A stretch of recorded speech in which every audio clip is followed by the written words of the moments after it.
আমি এমন কিছু বলিনি যার জন্য তুমি বসে বসে চোখের জল ফেলছো। তুমি আমাকে সন্দেহ করছো, উল্টাপাল্টা কথা বলছো,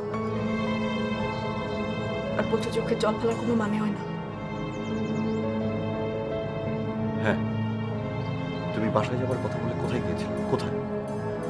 এই খবরটা যেহেতু তুমি জানতে পেরেছো,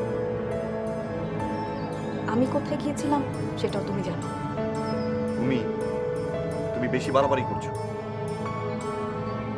খুবই অবাক হচ্ছি তুমি আমার সাথে এভাবে কথা বলছো। আমি সব কিছু ছেড়ে ছুড়ে দিয়ে বাসায় বসে আছি, তাও কথা শুনতে হচ্ছে আমাকে। তুমি সত্যি করে বলো তো, সংসারটা কি তুমি করতে চাও না চাও না? যদি না চাও তাহলে আমাকে বলে দাও। তুমি ভেবো না আমি অসহায়। অসহায়? কে বলেছে? অসহায় যে নও তার প্রমাণ তো পেলাম, তুমি মিথ্যা কথা বলো। না আনিস, আমি মিথ্যা কথা বলিনি। আমি তোমাকে বলিনি যে আমি অফিসে গিয়েছিলাম আর দেরিটা ওখানেই হয়েছে।